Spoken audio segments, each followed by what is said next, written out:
Nervesystemets opbygning og funktion. På billedet ses en celle i hvilepotentiale. Dette kan ses, da cellens indre er negativt, og det ydre er positivt. En celle med aktionspotentiale sender en impuls videre til en nerve, som den er i forbindelse med, via sin synapse. Impulsen fungerer ved, at der via synapsen overføres et transmitterstof, som åbner den tilstødende celles receptorer, så der kan strømme et stof ind, der har enten en hæmmende, et negativt ladet stof, her Cl-, eller et stimulerende, et positivt ladet stof, her Na+, virkning på cellens aktionspotentiale. En impuls modtages via nervecellens dendritter og sendes derfra til triggerområdet, hvor det sendes videre gennem et akson, som er pakket ind i en myelinskede. Her ses impulsretningen. Aksonet fungerer som en slags ledning, og myelinskeden, der hovedsageligt består af fedt, som en isolering. Myelinskeden isolerer altså signalet til aksonet, så signalet bliver dirigeret og dermed løber hurtigere, samt undgår at komme i kontakt med andre aksoner fra nærliggende nerveceller, så der herved vil ske en kortslutning.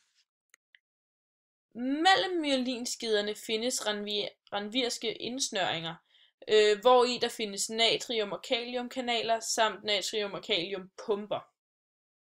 Som følge af en nerveimpuls bliver det indre miljø i nervecellen mere positivt ladet, og det ydre miljø mere negativt ladet.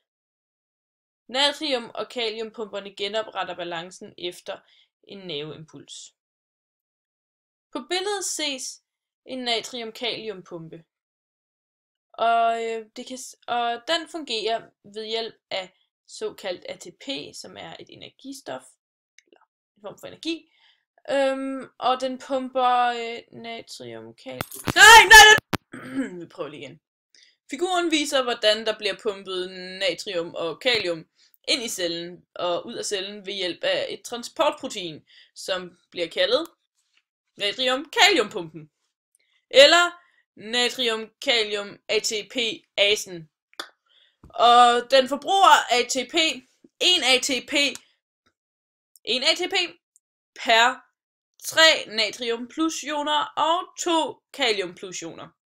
Og fordi den forbruger ATP, så er der tale om en aktiv transport, og den her proces i nervecellen er konstant.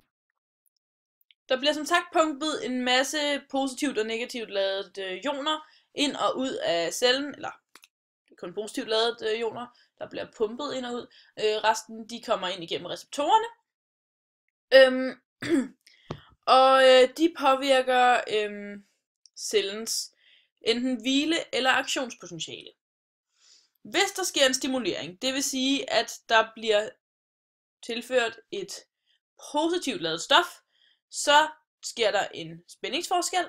Spændingen stiger og stiger, og hvis den kommer over tærskelværdien, så er der sket et aktionspotentiale. Det er alt det, der ligger her, den er top. Og det kaldes også en depolarisering. Depolarisering giver altså aktionspotentiale.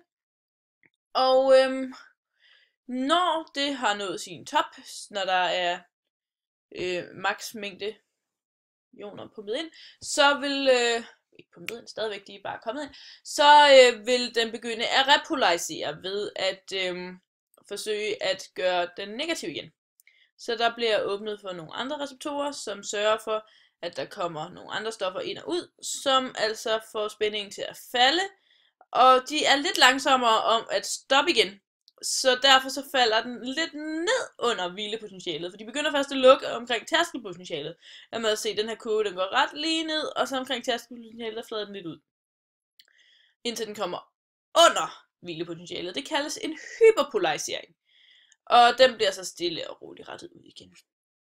Så vi tager lige et lille kig tilbage på den her figur igen. Acetylcholinreceptorer forbindes med et acetylkolin fra en anden nervecelle. Og så strømmer der simpelthen de her natrium plusladede ioner, positivt ladede ioner, ind i cellen, og der vil ske den der depolarisering, hvor der kommer et aktionspotentiale, hvis den stiger over tærskelværdierne. Og på det her oppe over på model A, der kan man se, at GABA-receptorerne kan forbindes med et GABA, og vil derefter lukke klor-ioner ind i cellen. Og der vil så ske en repolarisering, fordi de er negativt ladet, som vil udligne spændingsforskellen til den negativt ladede forskel, der var før. Og det ender så også med en hyperpolarisering, som så... Og den førnævnte proces, den foregår altså ved en synapse, som vil sige, at aksonet, hvorfra at en forbindelse er løbet igennem, har endt sig i flere endeterminaler, som er i forbindelse med en masse andre cellers dendritter, som er de små krøllede her. Og herfra der videresendes signalet ved den tætte forbindelse, der kaldes en synapse. Den afgivende celle kaldes præsynaptisk, og den modtagende celle kaldes postsynaptisk. Efter at have kigget ned i de helt små processer, så går vi lige lidt større op og kigger på kroppens fulde nervesystem. Og nervesystemets centrale del er hjernen og rygmarven. Det kaldes det centrale nervesystem, eller CNS. Og så er der det perifere nervesystem, som også kaldes PNS. Og det er alle de nervetråde, der ligger uden for hjernen og ude i kroppen. Det perifere nervesystem kan herefter inddeles i det sensoriske system, som har noget med sanser at gøre, og det motoriske system, der har noget med bevægelse at gøre, og det autonome system, der har noget med de indre organer at gøre. Det motoriske system, det er de nervebaner, motoriske nervebaner, det er de nervebaner, der går ud til skeletmusklerne, og dem kan vi selv styre. Det er alle de muskler, vi selv kan styre. Og det autonome nervebanesystem, det går ud til glatte muskler, hjertemuskulaturen og til kirtler. Det er altså alle de ting, vi ikke selv kan styre, men som kroppen styrer for os.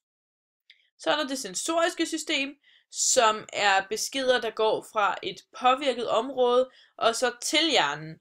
Og herfra så giver hjernen så besked igennem både det motoriske system og det autonome system til at reagere.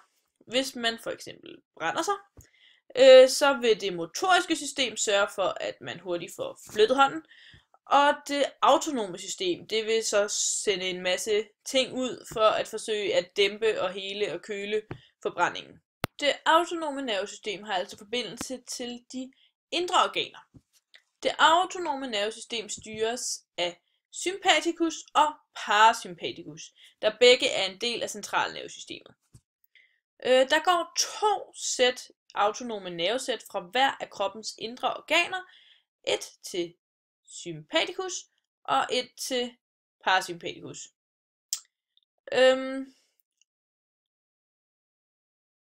Sympatikus stimulerer organerne og sætter dem i funktion, og er ofte det, der reagerer i forbindelse med stressede situationer, hvor man skal reagere hurtigt eller til at sætte processer i speed. Mens det parasympatiske system virker hæmmende og er altså mere med til at sætte kroppen i hvilefunktion, men spiller også en stor rolle i forbindelse med fordøjelsen. På den måde så regulerer kroppen selv organernes drift. En kort opsummering kan altså siges som, at en celle i aktionspotentiale sender et signal til en anden celle igennem en synaptisk forbindelse. Cellen modtager det synaptiske signal gennem sine dendritter. En proces sendes i gang i cellen selv, og